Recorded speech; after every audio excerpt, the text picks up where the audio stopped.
Well, good afternoon, everybody. I just want to jump right in because obviously we're seeing the headlines all across the United States as relates to an increase in case rates on COVID-19, transmission rates that have led to higher positivity rates in many, many states. In most cases now, we're seeing record number of cases and transmission in this country, and we're seeing states with transmission and positivity rates that put them in some cases in the high teens, 20, 30, some cases 40% positivity rates. Obviously, it's raised some alarm, raised some concern, and I want to jump in and give you the latest here in our state. As you can see, our case numbers have been trending up as well. The 7-day average of 5,889 number of tested positive for COVID-19. Yesterday, the number came in over 7,000, 7,212. That number was familiar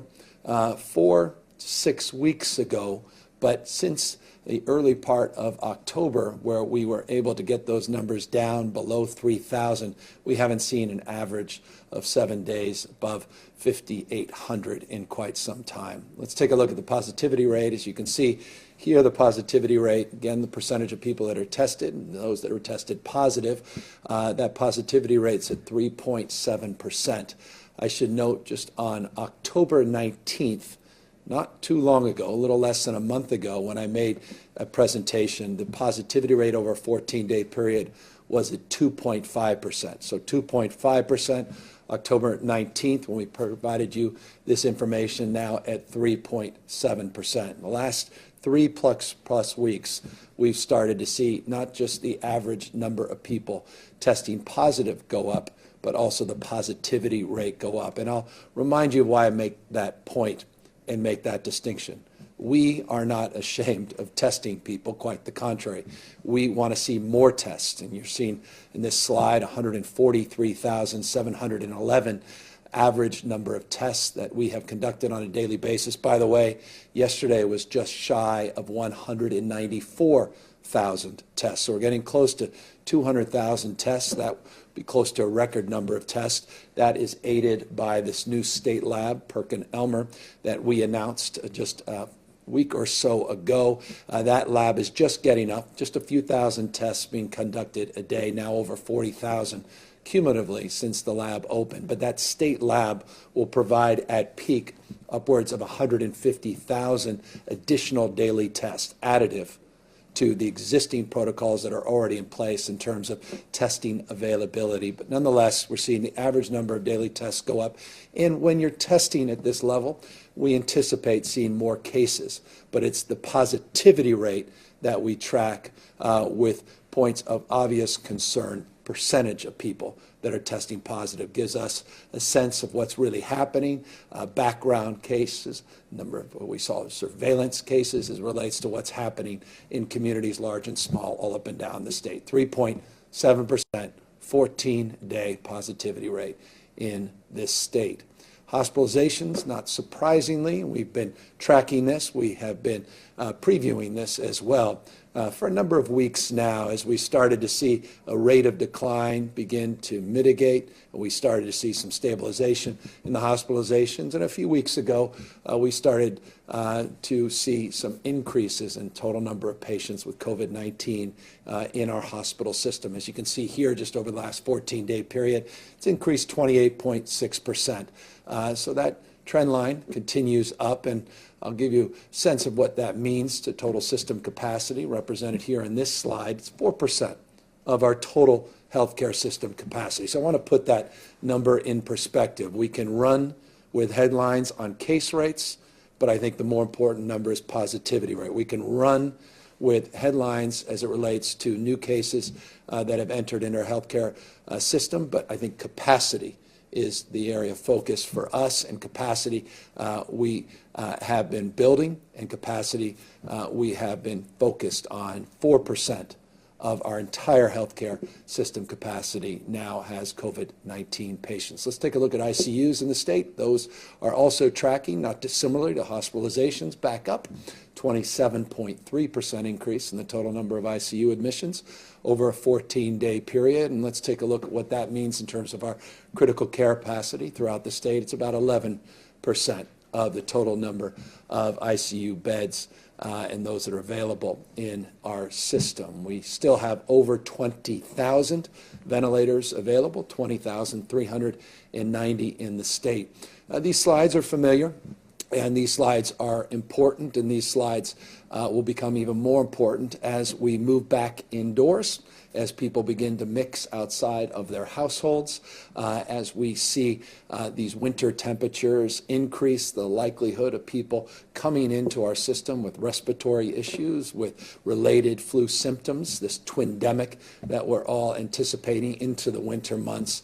Obviously sobering, these numbers, but again, the total capacity that we built out, the ability to test being substantially greater than it was just even a few weeks ago, let alone a few months ago, and the ample inventory of over 500 million masks and other related PPE is significant. And that number of N95 masks, procedure masks, surgical masks is unprecedented in terms of our total storage and cash in our system. All of that, in addition to what the healthcare delivery system is providing directly for themselves, meaning what the hospitals are procuring directly, our state hospital support combined with ventilators, both in the state inventory and individual clinics, not just hospital primary care, and throughout the entire system is substantially greater than it was in the beginning of this pandemic. Just trying to give you an overview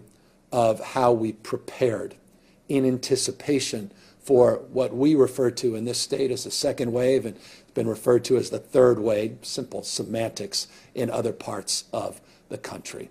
One of the most important things we focus on, and certainly all of you focus on, you look forward not to Mondays, but Tuesdays when Dr. Galley gives you an update on our tiered status. And remember, a number of weeks back, we came up with these 4 tiers: purple, the most restrictive tier, and the yellow tier, in addition to red and orange, the least restrictive. We have made tremendous progress since we began to socialize this new tiered status.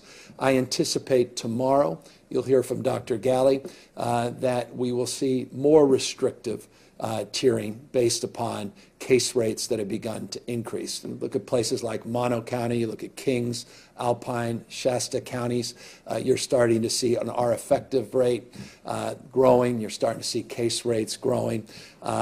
And so I anticipate, without previewing too much detail, and of course on Mondays, late afternoon, early evening, we get all of the data and work through differences of opinion in some cases, or just making sure that we're all aligned with local health officers in terms of just the veracity of the data and the transparency of it before we release that information. But tomorrow at noon, we'll get that information from Dr. Galley, but anticipate that we'll see some counties moving backwards, not forwards. And this is exactly why we designed the tier status the way we did. It was about being more and less restrictive, not based upon political whim, but based upon the data, based upon the epidemiology, based upon the facts on the ground, and again, based upon local conditions in the 58 counties throughout the state of California. So the tiered system is working as it was designed. More on that tomorrow, but you can get a sense here based on the current tiered status now with 48 counties that are out of the most restrictive tiers, and more progress made into the red and orange counties last week when Dr. Galley gave his last update. Speaking of updates, tomorrow is a very important day for, well, hundreds of millions of Americans, not a exaggeration at all to say quite literally hundreds of millions of Americans. The prospect in California v. Texas, Supreme Court will hear oral arguments to potentially strike down the Affordable Care Act. The current administration in Washington, D.C. is advocating that the Affordable Care Act be struck down. As a consequence, we in California are vulnerable to a decision, the adjudication of that case, which will be a number of months away, but 6.1 million Californians with pre-existing conditions could directly be impacted by that Supreme Court decision. You hear often numbers that connect to the national scene, But here we're breaking it down so you get a sense of what this means for you here in our state, the most populous state in our union. 6.1 million Californians have pre-existing conditions. And don't forget, it is very likely as we wash through COVID-19, the pre-existing condition of COVID-19 transmissions related to the COVID or the coronavirus also can increase and add to that number. You're seeing prospects of people who have limits on higher premiums due to their age and gender, those being impacted by this decision. And of course, those of us with kids, particularly those of you with kids that are younger than age of 26, the impact, obviously, on the ability to keep those kids covered on the parents' plans is also a potential impact of this decision. Let's put it in monetary terms. Let's put it in numerical terms, in terms of just raw health care coverage. Our Medicaid system in the United States of America is referred to as Medi-Cal here in the state of California. We are looking at the prospects of losing $20 billion in federal funding related to the ACA, the Affordable Care Act, if it's struck down. 3.5 million Californians have been beneficiaries of the expansion of our Medi-Cal coverage pursuant to Obamacare and the ACA that also could be vulnerable to that decision. $7 billion in federal premium assistance also could be at play. So add those two numbers up, $27 billion is what's at stake. When you read about the oral arguments tomorrow, you hear this debate, you hear these national numbers. This is your numbers, people here in the state of California potentially losing $27 billion of federal supports that would be impacted by this decision. We also have 1.5 million people currently enrolled in Covered California. That's our health exchange run by Peter Lee, who I will introduce you to in just a moment, also potentially can lose their coverage if the Affordable Care Act is thrown out. These are jaw-dropping numbers. These are extraordinary times. Tomorrow's oral arguments are profoundly significant to each and every one of you watching. And I'll just remind you, there are many other things that the ACA covers, the donut hole, all related issues that impact you. If you don't think it impacts you because you're not on Medi-Cal, or it doesn't impact you because you're not on health exchange, I would encourage you to learn more about what the ACA does and does not do. And don't learn that from nightly cable. Take the time, actually learn a little bit more by investigating the impact, because at the end of the day, the entire system is connected to itself in one way, shape, or form. Old frame, many parts but one body. That's the healthcare system.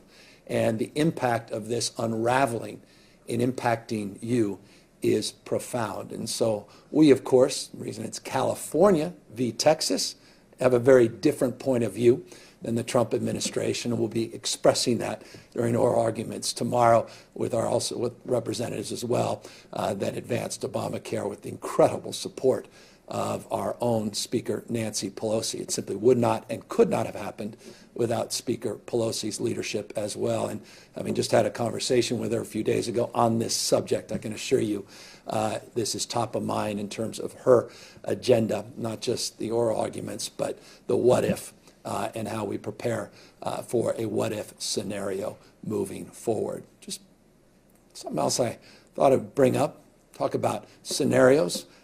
We didn't wait around and look at the Affordable Care Act as a ceiling. We looked at it as a floor. We looked at it as an opportunity to architect something that no other state in America has done. And it's worth reminding people that there's no other state providing subsidies for middle-income families. These are folks earning 400% to 600% of federal poverty. At last count, those subsidies are over $500 a month. This is so often forgotten. It's rarely even referenced or mentioned, but we are providing, no other state in America, providing over $500, it's in fact exactly $509 for middle-income families, subsidies on a monthly basis, first in the nation, to help subsidize the costs related to the Affordable Care Act. We also deepening subsidies for people earning less than 400% of federal poverty at about $21 a month. We're proud of that. And all of this, again, can be impacted if the ACA is thrown out. We're also going to hear from Peter in a moment, record low premium changes this year, despite all of the vandalism by the current administration in Washington, D.C.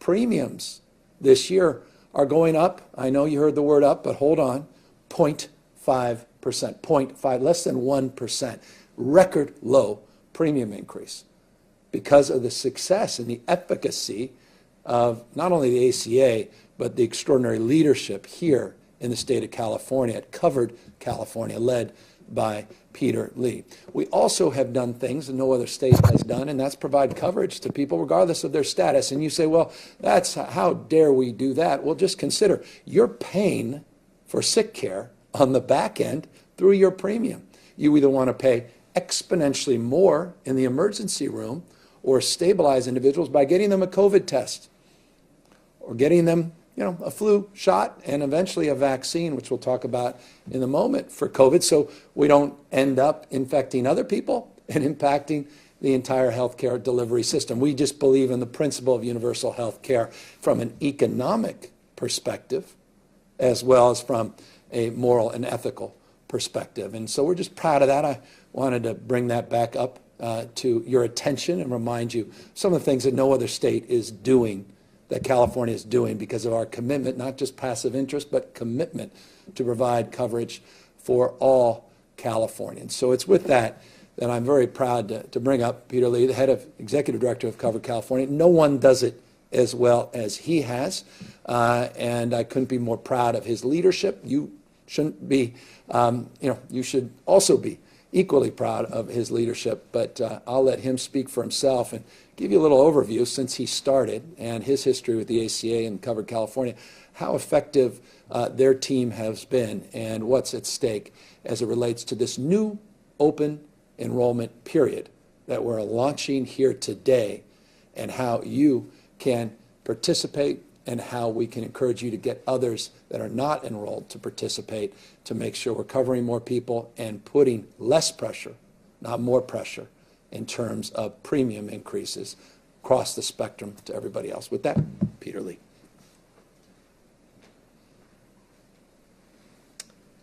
Governor Newsom, thank you so much for having me here. And I really can't tell you how proud I am to be here in a state like California. You look at the data that's before you. California, in the last 7 years, has reduced the rate of the uninsured more than any state in the nation, from almost 18% to less than 8%. Biggest reduction. And it's not been easy. And it's not just about Covered California. It's about leadership from Governor Newsom, from the legislature, that said, we're going to expand subsidies. We're going to hold the line on not allow health plans to sell crappy plans. Short-term plans, pardon, that's a technical term, is not sell plans that actually are bait and switch for consumers. California has done everything to protect the ACA and, as the governor noted, go beyond it. Last year, 2020, was the first year we had in place these new subsidies for middle-class Californians. Governor noted, middle-class Californians are still struggling with health care costs. They're getting over $500 a month. That's $6,000 a year to lower their health care costs, to make it more affordable. But what's happened? Things have worked pretty well in California, but we aren't done, and we aren't done by a long shot.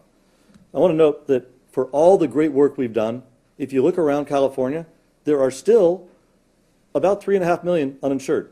Now, the biggest number of them are undocumented individuals not eligible for financial support, generally. Our state, though, has said every person in California should have coverage. Every American should have coverage. We're down that path. But what we're doing right now in open enrollment is there's about 1.2 million Californians eligible for either Medi-Cal or Covered California. We're getting the word out. So I want to talk about what we're doing. These masks, I wore it coming in. Covered California is going to be sending out 4 million of these masks to people that are renewing their coverage, 1.5 million, and everyone that signs up during open enrollment. We've sent them out to every big city mayor. We sent them out to legislators. We sent them out to celebrities. But I want to tell you, these aren't just a mask. They're a mask with a message. Message twofold. Get covered, stay covered. Get covered for COVID. And you live and breathe this. We Californians have done the right thing on COVID. What's it mean as a person? It means you wear a mask. You wash your hands. You watch your distance. So get covered. But it also means get health insurance. If you have insurance, you're more apt to get tested. Incredibly important. What's stay covered mean? Wear your mask all the time, when you should. But also stay covered. If you have insurance, keep that insurance. Now is not the time to back off, and California's not doing that. And I want to note, we're talking a lot about COVID. Governor noted capacity. A pretty small percentage of our hospital beds are taken up with people with COVID. We're ready if more get COVID. But we got tens of thousands of people with cancer, diabetes, HIV. Get covered, stay covered, because you don't know what you're going to get sick with. California's going to have your back. We want to make sure we get the word out. Open enrollment, as the governor noted, we're launching it today. It was open a week ago, but this is the real launch. The thing to know, you can sign up now, coveredca.com. You'll have coverage January 1. We want to leave no one behind. The governor was brilliant in articulating the issue about the Affordable Care Act and the Supreme Court. It touches every single Californian. You got employer-based coverage, you think it's not about me? It's about you. What did the Affordable Care Act do? No lifetime limits, no annual limits. Preventive care, required coverage for people with employer-based coverage. The Supreme Court could, and I think incredibly unlikely, but could take that away. It touches every single Californian. Finally, I just note that we all know there was an election recently. President-elect Biden ran on responding well to COVID and building on the Affordable Care Act. There is no state like California that has done those two things. Leaned in to respond aggressively to the COVID pandemic and leaned in to have the Affordable Care Act work and make it better. We're doing this open enrollment period 45 days before new president takes office. I think the nation's going to be looking at California, what we're doing, what we can do to have the next administration truly follow in our footsteps of building on the ACA and making it better. So I want to thank the governor for having me here. I think I'm doing a handoff back to some fact points, which is where you can go, coveredca.com. Open enrollment is now. And when you come to our website, I want to do one other thing. These masks, we got some in Spanish, we got them in Korean, Chinese, Vietnamese. You go to our website, you can find local help, people that speak every one of those languages.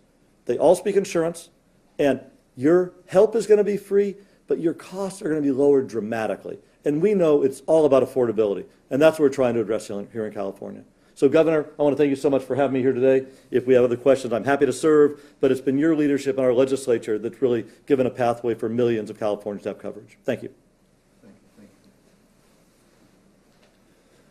So get covered, stayed covered. Encourage you to visit coveredcalifornia.com, coveredca.com to sign up for our program, and encourage you to let folks know. You may have family members, folks that you're close to that are anxious about their health care and their coverage, to just go on that site, learn more about what we offer and the subsidies that we're providing and the stability that we've created in the market as it relates to premium. Again, 0.5%, a record low premium increase this year, and again, cannot express enough my appreciation to Peter Lee and his team and incredible work, the folks over at Covered California.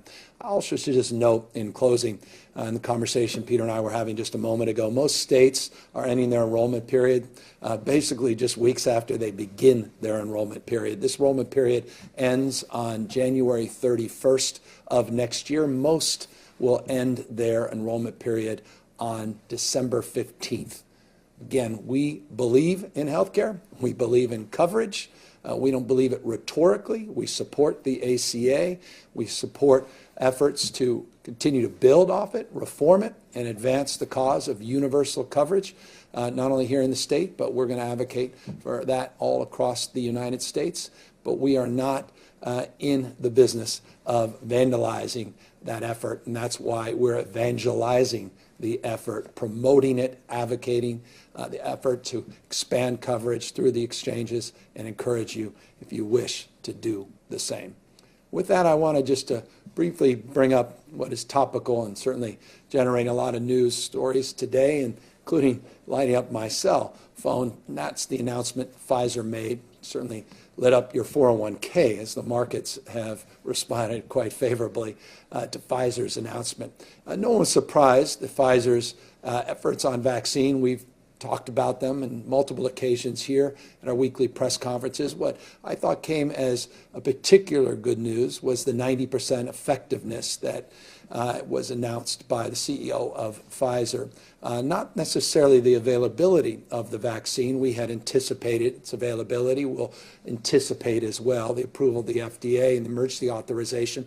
We, of course, don't look just at the efficacy. 90% effective is very good. Better than some had projected, a low end of 50%, some had projected around 70%. But we're also going to look at the safety and the efficacy, and that's why we put together a number of weeks ago the Safety Advisory Committee that has already been meeting, as well as announced that other states in the West Coast of the United States are joining our efforts to review the efficacy of these vaccines. And I say vaccines because Pfizer's one of many that are working advanced development of vaccines. Pfizer generating headlines today. Others will generate headlines over the number of weeks ahead of us, perhaps months as well. I want, though, to caution, and that's the second bullet point you see in this slide. That's great news, but mass distribution is ways off. Why do I say that? I had one of my oldest high school friends that said, "What a great day," comma, and I don't just mean the outcome of the election. I mean, now we all can have dinner again. I can't wait to invite you to one of my Friday night dinners. And I had to immediately text back, say, maybe you were misled by the headlines related to this vaccine. This vaccine is not going to be readily available for mass distribution, not just Pfizer, but others, likely well into the next year. She paused, reflected on that, and that's why I want to bring it to your attention. I am concerned, truthfully, that we may get over-exuberant because now we believe we have a safe and effective vaccine that is available, and people may go back to their original form. That would be a terrible mistake. It is absolutely incumbent upon us to recognize two things. A vaccine is on the way. That's good news. But the availability to you and me and others outside our first responders, outside our healthcare professionals, is many, many months off. And let's just look forward to the reality of a second wave that is already taking shape all across the United States of America, where you're seeing record number of COVID transmissions, increase in ICUs and hospitalizations all across this country. Wear a mask. Continue to physically distance. Socially distance. Do not take your guard down. The obvious question that will be asked, I imagine, later today in this press conference is, well, why do you think there's been an increase in cases here in the state of California? And it's for obvious reasons. People are letting their guard down. They're taking their masks off. They're starting to get together outside of their household cohorts. They're starting to see businesses reopen, and we're starting again to see more people mixing. As it gets colder, we'll see more still. So this was anticipated. No one is surprised by this. If you're even modest, cursory student of history, you'll look at the pandemic in 1918 and 1919. It wasn't just a one calendar year pandemic. And you'll note, similarly, a little spike in the early part of 18, a big spike, second wave, in the latter part of 18, and then another modest spike into 19. If this virus follows similar trends, we could anticipate something along those lines again. History may not repeat itself, but as they say, it rhymes. And so in this case, the one better news announcement is the vaccine that wasn't necessarily available around the globe in 1918, 1919. But now we do have that, but doesn't mean it's a substitute for you to say, well, we just go back to normal. Let's open everything back up. Let's all have everybody over for the holidays, and let's get Uncle Joe, who I know has a heart condition, let's get him back in with the grandkids because they haven't seen each other in a year. We've got to be careful. You've got to protect yourself and protect your loved ones. I can't impress upon you more what a mistake it would be to read these headlines and then walk away from all the extraordinary progress you and others have made to keep yourself and your loved ones safe. So please, please, let us double down on the work that we have done together on non-pharmaceutical interventions, meaning not therapeutics and not vaccines that have mitigated the spread of this virus so effectively, disproportionately here in the state of California. You've done an exceptional job. Let's continue to do that hard work. And let me just remind you, on the vaccine itself, why I'm saying all this, because it's one thing to say it in abstract mass distribution, but I'll remind you of the vaccine plan that we put out just a few weeks ago. We talked about who gets the priority in terms of the first phase availability of a limited supply of vaccinations. And by the way, the Pfizer announcement today was about a limited supply of doses. These Pfizer vaccines require 2 shots, 2 doses, and it requires those doses to be dosed with 21-day phasing between each shot. It also requires, you may recall in one of the presentations we made, ultra cold storage. So there's a lot of technical challenges, a lot of distribution challenges. There are all kinds of transport media related challenges, not just the vaccine. And so we have our vaccine plan. We've been working. You recall we were one of the first 5 jurisdictions in the United States working with the CDC, developing our vaccine plan, always anticipating Moderna and Pfizer as the first tranche of the vaccines. CDC thought they would see those vaccines made available in October. That didn't happen. They said, well, they'll be made available in November. That's unlikely to happen, but it does appear, at least with Pfizer, some limited number of vaccines will be available in December. But what about you and everybody else that's not on this list? Healthcare workers. You're not a healthcare worker. And by the way, depending on how you analyze it, there's anywhere from 1.5 to 2 million healthcare workers here in the state of California. So all of the vaccines that Pfizer just announced, just do the math and anticipate that we get, let's say, 12% of them. Each dose, you have to have dosed twice, cut the number in half, look at 12% of that. We won't even be able to cover all the healthcare workers in the state of California. So put this in perspective. It's not to take away one's enthusiasm. One should be enthusiastic about vaccines. And I certainly am. I'm not trying to take away any of that. I'm just trying to be honest with you and forthright around the importance of maintaining our vigilance through this very challenging time as we enter into the winter and cold months as well. Look at that. It's not just healthcare workers. We want to be there for our first responders. They're always there for us. Other high-risk groups, you may not be in this category, 65 and over at a skilled nursing facility or a residential care facility. You may not be someone with disabilities or might not be in these higher risk groups that we have put out. That's the next tranche of prioritization. That's why we put together not only a scientific safety review work group to look at the efficacy of the distribution of the vaccine, which I mentioned a moment ago. And you can just see the biostatisticians that we put on there, the epidemiologists and pediatric infectious disease experts that are part of that safety group. But we also put this work group together. And this is the drafting guidelines work group. They have also met. And I'm very proud of this group in particular because this is the how. We know what the what is now. There are many different groups working to advance vaccines, Pfizer announcing what they're doing today. But the question of how do we prioritize the allocation with more nuance and specification than even the previous slide suggested. And that's why we brought ethicians on board. That's why we have geriatrics experts. And we brought others onto this guideline work group so that we can work with the administration, the current administration, and the next administration to get this right with equity as a lens by focusing on the most vulnerable and those in needs and not screw this thing up. Let's do this right.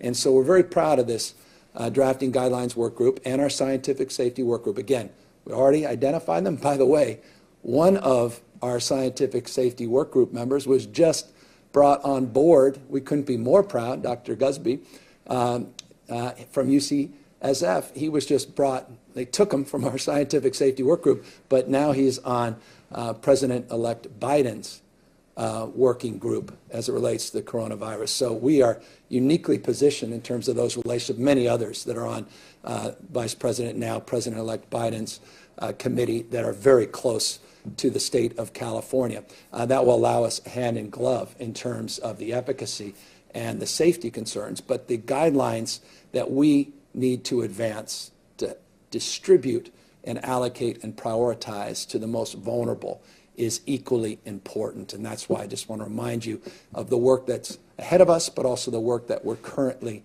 doing and the work we look forward to advancing with the current administration through their transition, because they'll be here through January 20th, and then the new administration. We want to be hand in glove with both administrations to get this right and to do justice to address the needs of each and every one of you. Just briefly, I know this may be a little too much information, but we'll close the presentation here in just a moment. Pfizer will be distributing their vaccines based upon the existing protocols. This could all change in hours, days, and weeks and months, but based upon the information that we've been provided here in the state of California, they'll be distributing through their existing network those first vaccines. We want to help influence with how and where those distributions are advanced. But they have a very well-established network, not surprisingly, with hospitals and pharmacies and clinics and the like. The next tranche of vaccines will likely go through a middleman, well known to people out here in the state of California, former headquartered company here in the state, McKesson, that will be the middleman on these other vaccines and their distribution channels. We've already been engaged with them, working with our work group, the drafting guidelines work group, to make sure that we are focusing on the needs of the most vulnerable and getting this right. And so just that gives you a sense of at least that's our working theory based upon the deep relationship that we've advanced with the CDC and with the DOD. Remember, the DOD is also part of this larger application and distribution network. But well-founded in this respect. In closing, remember, we distribute roughly 19 million flu shots a year. Been doing this for decades. We know how to distribute vaccines of all types. We have well-established networks, well-established protocols. We want to build on that, and we want to make sure, as it relates to the distribution of these vaccines, that we are mindful of what's working with the existing protocols and how we can build on them, and always mindful that supply constraints continue to be top of mind as it relates to concerns. I mentioned ultra-cold storage.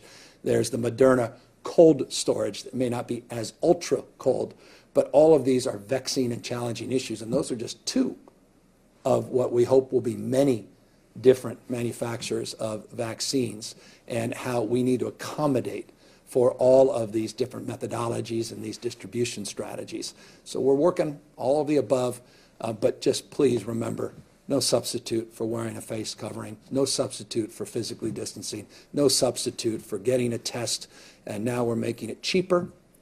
You'll see it get down to 20% of the existing costs for taxpayers and for health plans and insurers, as well as individuals, because of our new state testing capacity, 150,000 at peak, and our partnership with Perkin-Elmer, but also the isolation, the contact tracing, and the quarantine that's also got to be even more precise and more effective as we move through these winter months and start to see a mass distribution of these vaccines in April, May, June, July, August, September, October of next year. So that's an update.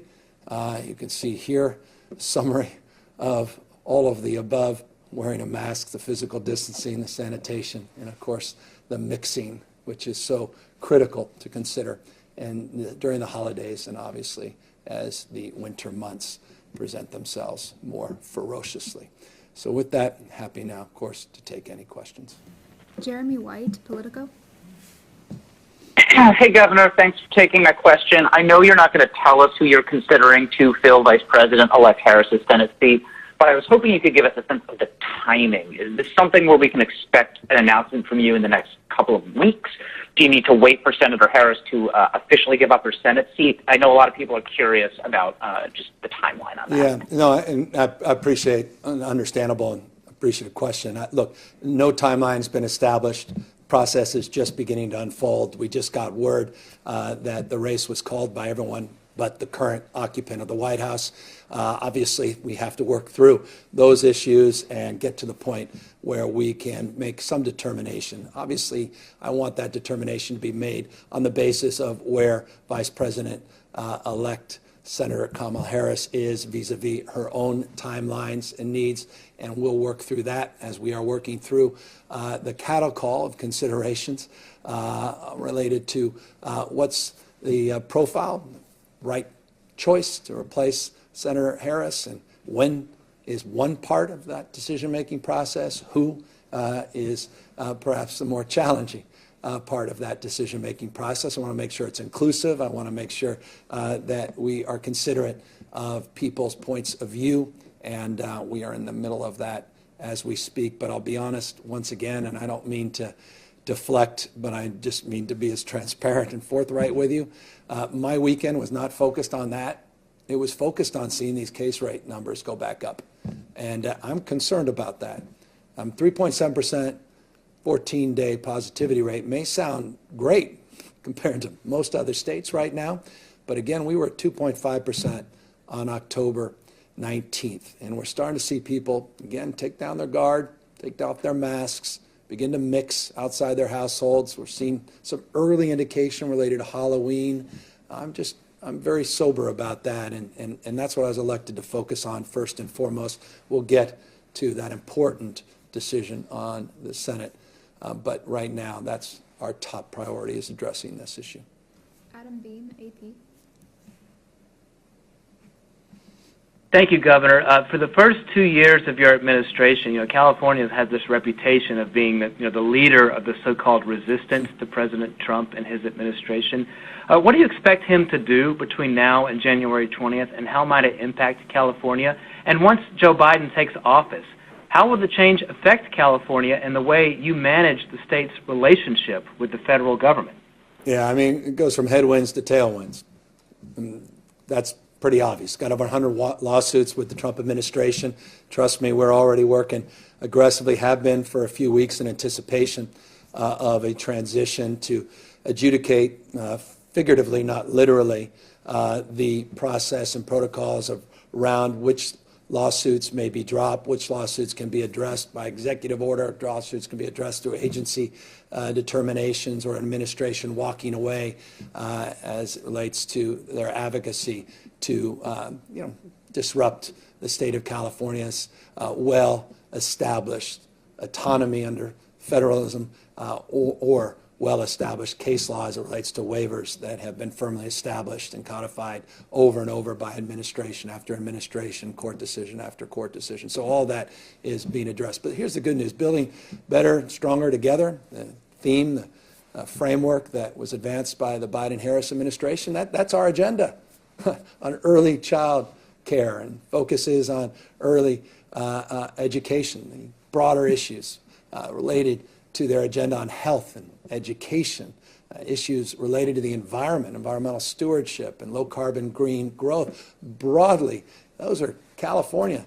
That's a California agenda. In many ways, we say this all the time, future happens here first. We've established a lot of the efforts, and they've been established and advanced here in the state. They just want to begin to scale them. So this is an exciting and enlivening time and opportunity for the state of California, and we're going to do everything we can to maximize it and to do so very efficiently and effectively. And we are not waiting for President Trump to make an announcement saying he's walking away or work his way through the court system. We are working very collaboratively now and engaging all of our department heads, agency heads to advance and their agenda, our agenda, the collective agenda that is the state of California. And we're also working very closely with Speaker Pelosi on the critical importance of a new CARES Act, a new stimulus, and how that can directly benefit individuals, not just states and cities and the budgets related to states and cities, but also, more important than anything else, you, and how we can stimulate economic growth, economic recovery, private activity, and new consumer spending. That's a virtuous cycle that allows more people, more opportunity. And so, again, very exciting time, and I can assure you it is nice to have a U.S. Senator from your home state as the Vice President-elect. Capital Public Radio. Hi, Governor. I'm just wondering if you have spoken with President-elect Biden or Vice President-elect Harris since the race was called on Saturday and what you talked about. And then another question, the state sent every voter a mail-in ballot this election, and we had highest turnout rate in decades. I think there are discussions about making that statewide vote by mail permanent. If that got to your desk next year, would you sign that? Well, I'm not passive. As you know, I leaned in on the vote by mail. I've long been an advocate for more opportunity, for more participation in our democracy. Haven't been shy about that. So we would actively engage the legislature, and I certainly am open to pursuing that consideration. I've made that public statement before, even prior to Election Day, because it clearly has been well received, not just overwhelmingly utilized as a point of consideration as it relates to an alternative to in-person voting. I still believe in in-person voting for those that want choice and want those alternatives. But clearly, there's a trend here. You're seeing it all across the country this election, pre-2020, where more and more people are voting by mail, and more states like Utah and others have gone all vote by mail. So we'll discuss that with the legislature, and I look forward to that conversation with the Secretary of State as well as we get a real post-election analysis of what went right, what went wrong. We'll learn a lot in that process and make a determination. As it relates to the conversations we've had with the President-elect, I haven't had the chance to talk directly to the President-elect, but we've been communicating the Vice President-elect, myself including, probably 45 minutes ago, and I look forward to following up with more and more conversations with both of them, but more importantly as well with their administration and their key leaders on the transition as it moves to the next few weeks and we move into that first 100 days of their administration. Dustin Gardiner, SF Chronicle. Thank you, Governor. I was wondering if you could comment on the number of Californians on President-elect Biden's new task force. It looks like at least 3 of the 13 are from UCSF, so I was wondering if you could comment on that and also just speak more generally to his reliance on scientists and experts with this task force. I mean, we talk in terms of abundance here in the state of California. It's a treasure trove of talent, human capital, birthplace of biotech and life sciences. We say all the time, more scientists, more researchers, more engineers, more Nobel laureates. We announced a number of them, highlighted them a few weeks ago, more venture capital, more patents emanating out of this state than any other state in America. It doesn't surprise any of us that UCSF would be front and center as it relates to the talent pool that Vice President Biden, now President-elect Joe Biden, would choose from. So we couldn't be more prideful and more proud of that extraordinary institution, UCSF, the UC system broadly, and all of the translational research that's being done, working with the private sector and the clusters of innovation, that entrepreneurial spirit that still is alive and well in the state of California. We just think it is an endless pool of talent, and I would be shocked if you do not hear more announcements over the coming weeks and months of other high-profile Californians getting picked to either advise or picked for formal roles in the new administration. Just to that point, you guys have highlighted a number of our key staff. 1 or 2 I don't want to lose, so I'm working hard to convince them not to submit their resume. I say that slightly tongue-in-cheek. I want to support whatever they choose, but we have some really talented people, and it's wonderful to see some of those people on the short list, potential short list. It appears that they might be for consideration in the new administration. That would be great for our state, but of course we'd hate to see some of these folks leaving our state as well, at least in their formal roles. But this is a testament to California, and as a 5th-generation Californian, I couldn't be more proud.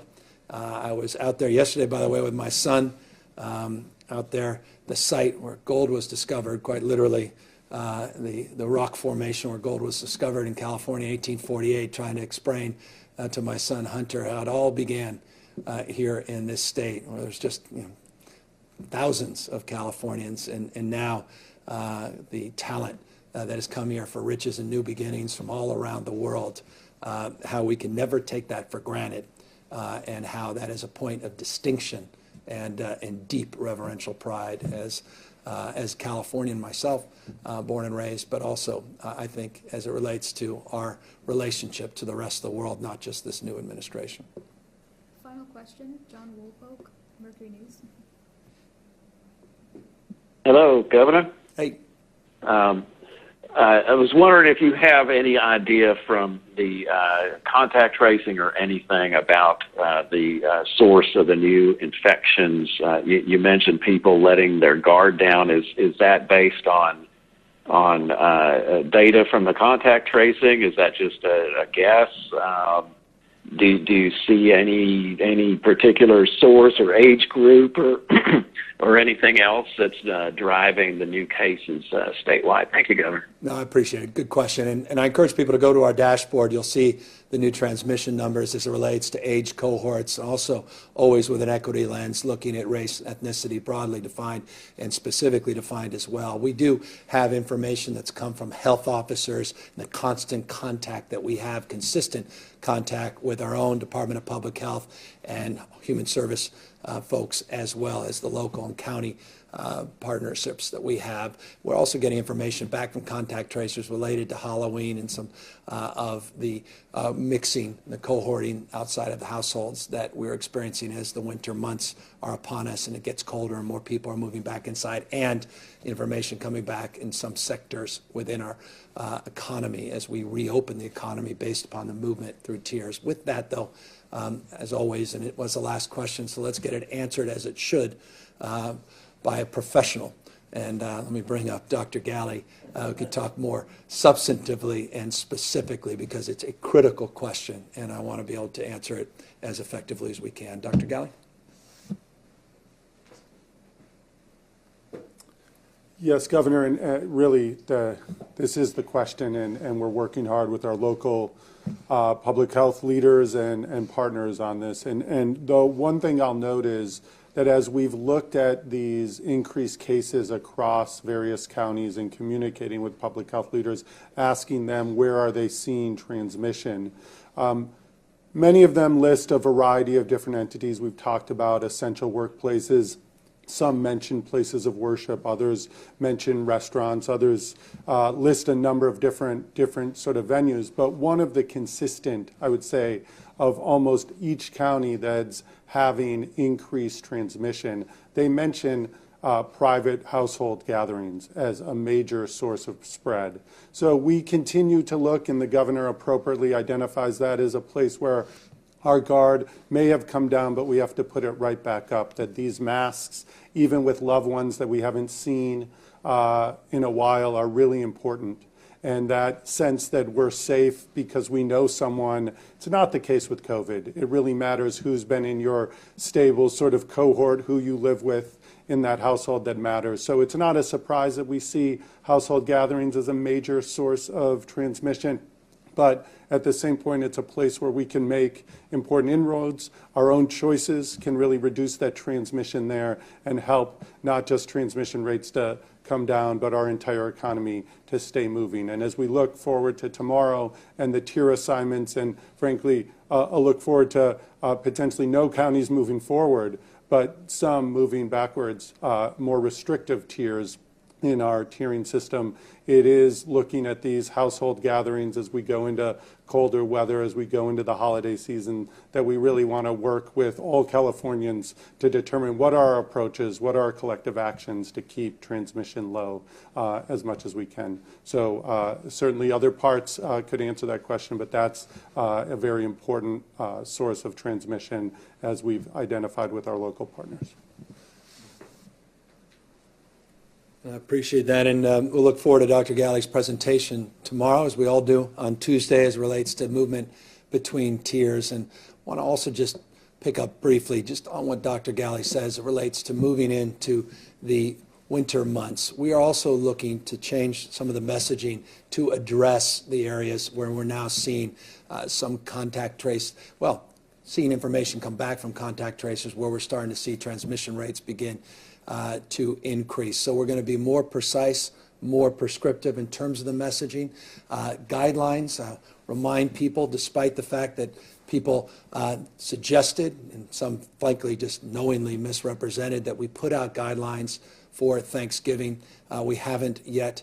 We'll be putting out messaging. We'll be a little bit more specific on our messaging, less so on what we refer to often as guidelines, because we, again, are trying to be a little bit more sophisticated based upon real life conditions and the dynamics that we're anticipating, again, through these winter months. So thank you all for your time and attention. I appreciate Dr. Galley and Peter Lee being here as always. We look forward to catching up tomorrow on the tiered status and, of course, more later in the week. Continue to be vigilant, but please take seriously the new rates, the new positivity numbers. Take seriously how deadly this disease continues to be, averaging 44 deaths every single day in the state of California over a 7-day period. This disease continues to be deadly, and a vaccine will come, but it's not going to come soon enough. This remains the most important thing you can do to mitigate the spread and the transmission of coronavirus. Take care, everybody, and thank you.